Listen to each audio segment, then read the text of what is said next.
ഇന്ന് നമുക്കൊരു സാഹസിക യാത്ര നടത്തിയാലോ? സാഹസിക യാത്ര എന്ന് പറയുന്നത് പിന്നെ നമ്മൾ ഈ കടന്നു പോകുന്ന വഴികൾ കുറച്ച് ദുർഘടമായ ഒരു വഴികളായിരിക്കും. അങ്ങനെയുള്ള സംഭവങ്ങളാണ് നമ്മൾ സാഹസിക യാത്ര എന്ന് പറയുന്നത്. സാധാരണ അങ്ങനെയുള്ള യാത്രയ്ക്ക് വെച്ചാൽ ബുള്ളറ്റ് അല്ലെങ്കിൽ ജീപ്പ് അതുപോലുള്ള വാഹനങ്ങൾ ഉപയോഗിക്കും. നമ്മളിപ്പോൾ അതിൽ നിന്ന് ചെറുതായിട്ടൊരു വ്യത്യസ്തത പിടിച്ചിട്ടുണ്ട്.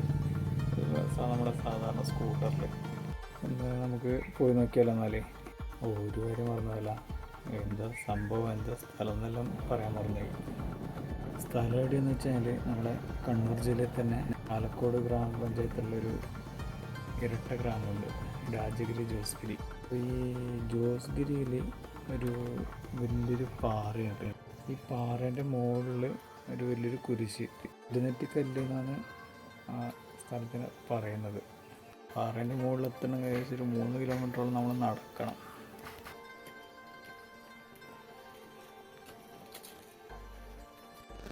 നമ്മളങ്ങനെ ജോസ്ഗിരി എത്തി.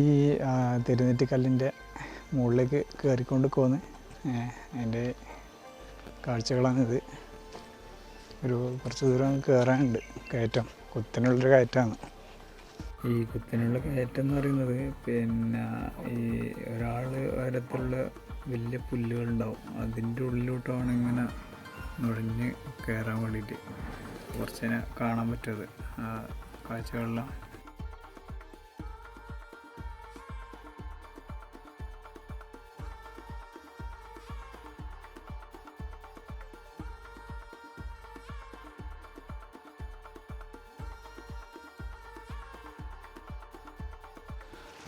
ഇത് കണ്ടോ, ഇതുപോലെയാണ്. ഇതാണ് അടുത്ത കയറ്റം കയറുന്ന വഴി എന്ന് പറയുന്നത്.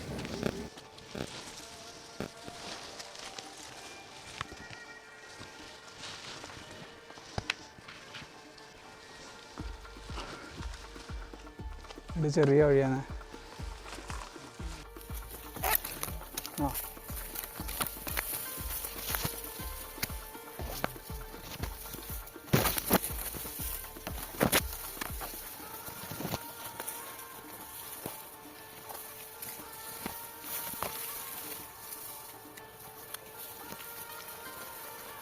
ഇതിൻ്റെ മുകളിലെന്ന് വെച്ചാൽ 2-3 പാറകളുണ്ട്. അതിലൊരു പാറയുടെ മുകളിലാണ് ഈ കുരിശ് ഇതാക്കിയിട്ടുള്ളത്. നമ്മൾ അവിടെ മുകളിലെത്തിയിട്ടുണ്ട്.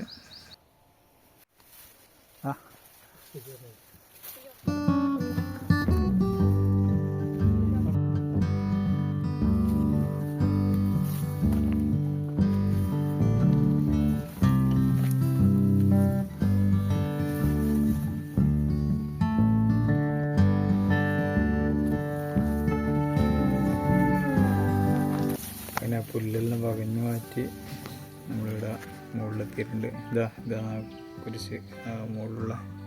മുകളിലെത്തിക്കഴിഞ്ഞുള്ള കാഴ്ച എന്ന് വെച്ചാൽ ഭയങ്കര സംഭവം തന്നെയാണ്. അങ്ങ് ദൂരെ കാണുന്ന മലകൾ, കുറേ മലകളുണ്ട്.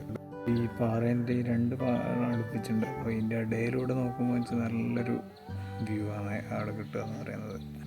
സത്യം പറഞ്ഞാൽ മുകളിലെത്തിയിട്ട് ആ കാഴ്ചയെല്ലാം കാണുമ്പോഴത്തേക്ക് നമ്മളെ കയറിൻ്റെ ക്ഷീണമെല്ലാം 2 സെക്കൻഡ് കൊണ്ട് മാറി എന്നുള്ളതാണ്.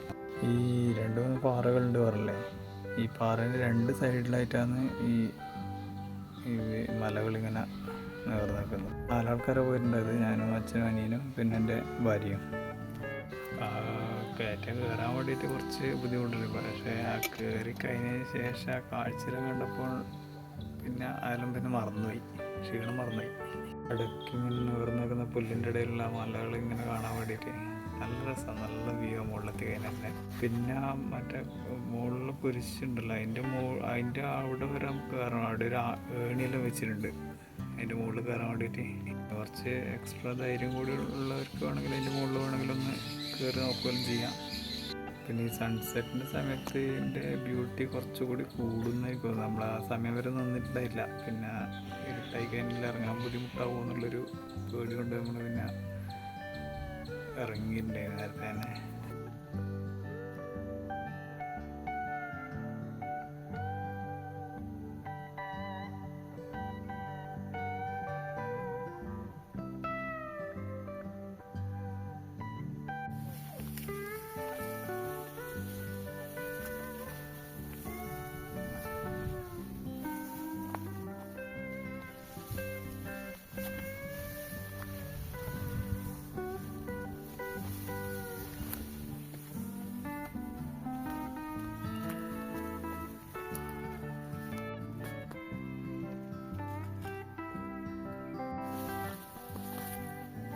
അങ്ങനെ കുറച്ച് നേരം അവിടെ മുകളിൽ നിന്നിട്ട് ഇനി ഇറങ്ങുമെന്ന്, കാരണം വൈകുന്നേരം കുറച്ച് സമയം ആയിട്ടുണ്ടേനു.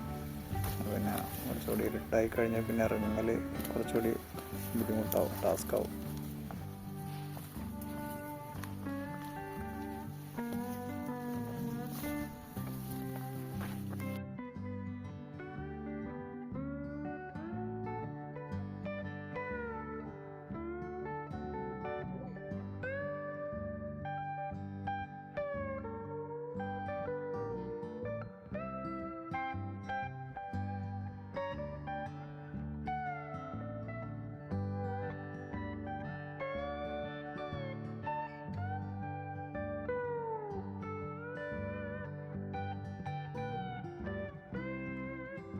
അധികം വീതിയില്ലാത്ത റോഡും പിന്നെ രണ്ട് സൈഡിലും നിറയെ പച്ചപ്പും, അതാണ് ഈ ഇങ്ങോട്ടേക്കുള്ള ഈ യാത്രേൻ്റെ ഒരു പ്രത്യേകത എന്ന് പറയുന്നത്.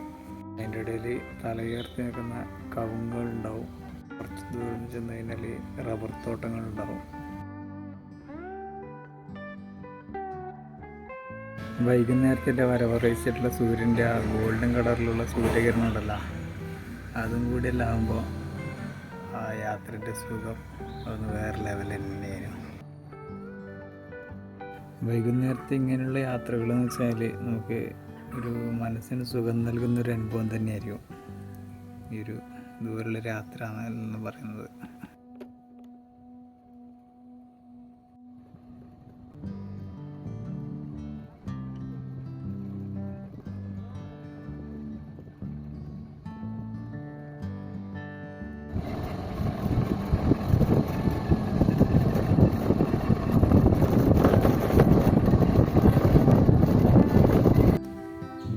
തിരിവിലും ദൂരെ കാണുന്ന വലിയ മലകളും പിന്നെ അതിൻ്റെ ഇടയിലൂടെ തല ഉയർത്തി നിൽക്കുന്ന കവുങ്ങുകൾ, പിന്നെ രണ്ട് വശത്തും പച്ചപ്പ് നിറഞ്ഞു നിൽക്കുന്ന ചെറിയ റോഡുകൾ, അതുകൂടാണ്ട് റബ്ബറിൻ്റെ ചില്ലേൻ്റെ ഇടയിലൂടെ വരുന്ന സൂര്യൻ്റെ സ്വർണ്ണ നിറത്തിലുള്ള കിരണങ്ങൾ.